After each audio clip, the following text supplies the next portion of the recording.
Mr. Valbuena, sige po, can you give a comment? Yung tanong ko po kasi, lagi pong may lumalapit pa rin na, Senator, nabigyan yung gantong kaibigan namin pero kami wala, di ba? And this was during the COVID response.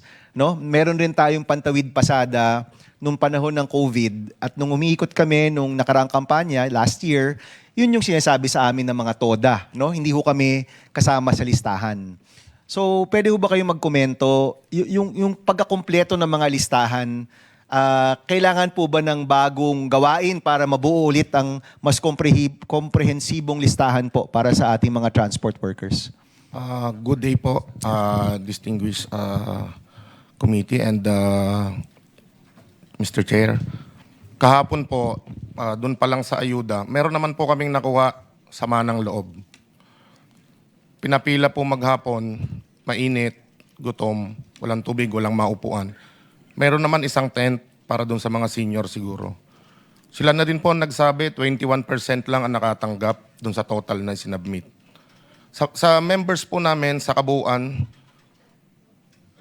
8% lang ang nakakuha. Meron pang mga ruta, doon sa ruta namin, 60 na drivers po ang sinubmit namin pero kahit isa wala pong nakatanggap o wala doon sa listahan.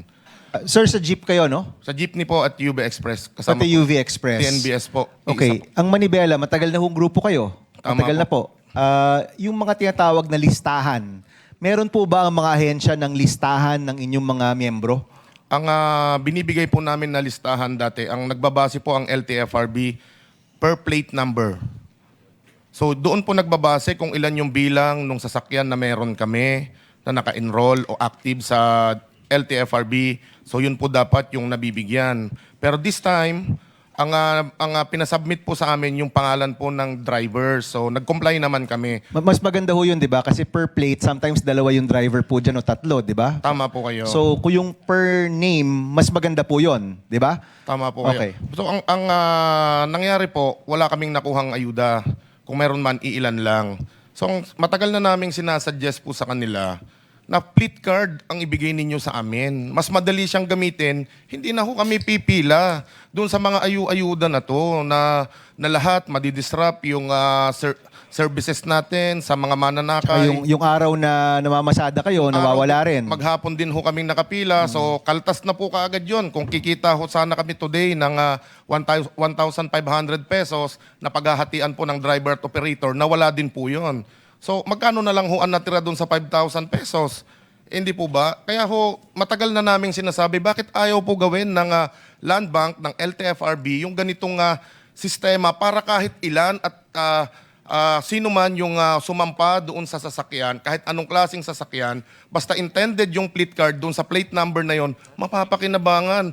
At para siyang coupon na automatic may discount po kada karga po namin. Hindi na, mas malaki po yung madi-discount at pakinabang po nito sa amin at hindi nag-aaway na pumipila. Bakit kami wala? Nag-submit naman kami ng listahan. On a daily basis, ngayon po, 1,500 to 1,600. Ang nawawala po sa amin, 100 to 120% ang itinaas ng krudo. So dati, kung nagkukonsume kami sa average na 30 liters per day na 53 to 55 pesos, ang kinukonsumo po namin ay 1,200 to 1,400, mahigit 3,000 na po ngayon. Yun ang nawawalang kita at ang tanong po namin, kanino at saan po namin ito babawiin itong mga losses na ito?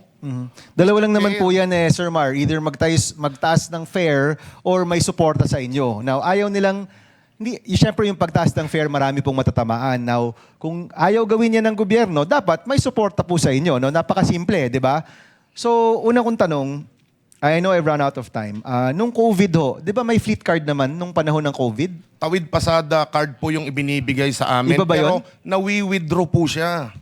So dapat, kung operator ang nakakuha, hindi po mabibigyan yung driver. Tama rin naman po na driver yung binigyan nila ngayon. Pero yung implementation, hindi ko nakikita na efficient siya. Okay, kasi kumbaga Sir Mar, ang sinasabi ninyo, pinapapila pa, Yung mga driver buong araw, sayang yung oras natin na magnegosyo, magtrabaho, ba't di na lang natin i-automate, no? Yan ang sinasabi po ninyo. Tama po kayo. Yung sistema pong ginagamit nila ngayon, wala po kaming pinagkaiba doon sa nanlilimos na kailangan ibaba muna yung bintana bago kami bigyan ng limos.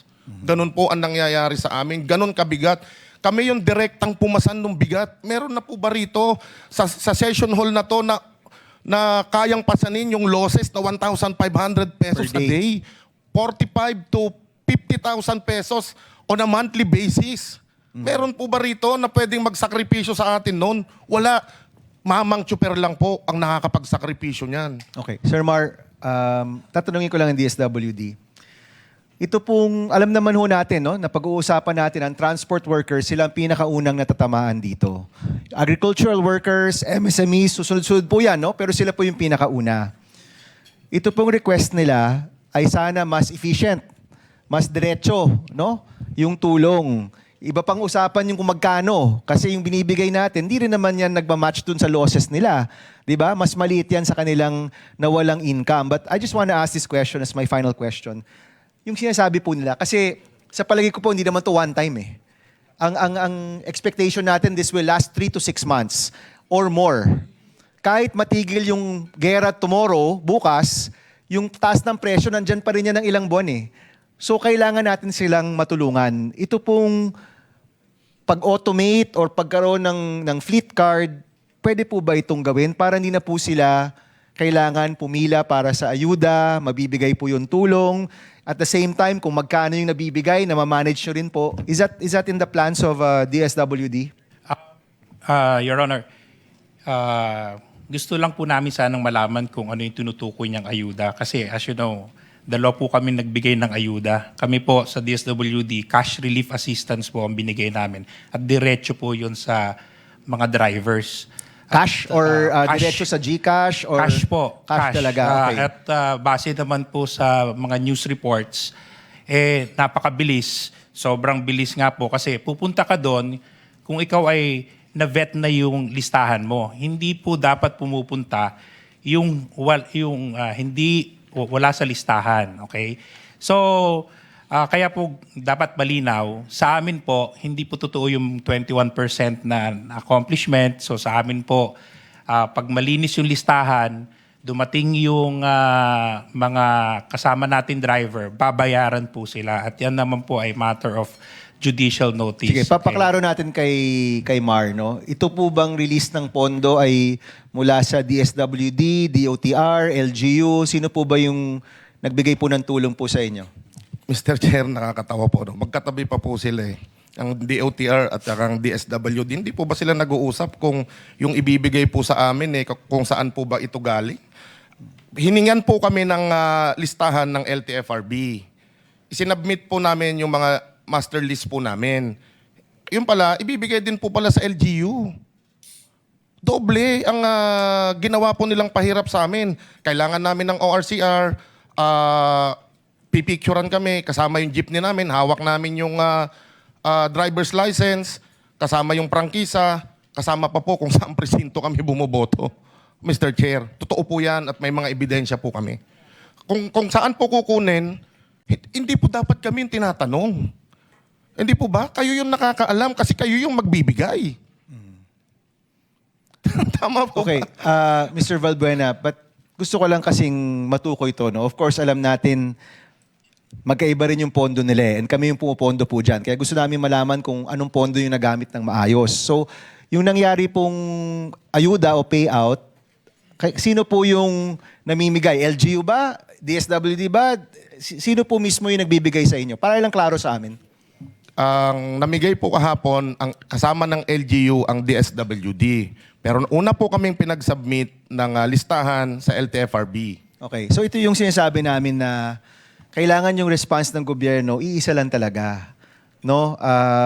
This is a common theme from Tuesday na alam ko may kanya-kanya kayong mga responsibilidad, pondo at lahat, but we need to have a consolidated approach here. No? Posibleng nagdodoble yung tulong o posibleng akala natin nasa kabilang listahan, yun pala wala sa listahan. We need to have a consolidated approach here. No? So, Mr. Chairman, baka maganda po yung komite, pwedeng i-meet on the side yung mga agencies at yung transport workers natin, maklarify natin yung expectation nila kung ano yung makukuha, magkano yung makukuha, ano yung proseso para malagay sa listahan, ano yung proseso sa pagtanggap ng pera. Kasi kahit yung pagtanggap ng pera, posibleng nakakaantala dun sa pang-araw-araw na pamamasada po nila. So, Mr. Chairman, can the committee convene this on the side? We can, ang balak po talaga namin magkaroon ng mga technical working groups bawat sector. No? Kasi iba-iba yung pangangailangan, we get more details. Pero just to comment on that, kaya kailangan ng isang cohesive national contingency plan dahil nagbibigay yung DSWD ng ayuda, nagbibigay si DOTR, LTFRB ng pantawid pasada, pero parehong tulong yun. No? At ako, kung tatanungin, pinaka-effective pa rin ay yung fuel subsidy na diretso sa card. Kasi gagamitin ng tao yan sa pangkarga ng fuel, hindi gagamitin yan sa ibang bagay. Yung cash nakakatulong pero di natin alam kung saan gagastusin. Unlike yung fuel subsidy, diretso na. At yan ang ginagawa na matagal na. Ilang dekada na natin ginagawa yan. No? So, but we'll pursue that later on. Go ahead, Mr. Valbuena. Opo, meron pong 2.5 billion pesos ang DOTR na para sa fuel subsidy. Tama rin po si ASEC o USEC ng DSWD. Alin po doon ang pinagkuhanan po natin. So gusto rin namin malinawan kung makakakuha pa po ba kami sa DOTR doon sa 2.5 billion o doon sa AIC. So ano po ito? Kaya po kami nagtatanong. Kaya nga dapat ano talaga yan ay nag-usap yung gobyerno, no. At yung pantawid pasada nakadesenyo talaga yan, even yung special provision para sa fuel subsidy, no. At yan ang mas magandang mekanismo dahil diretso yan doon sa fuel card, no.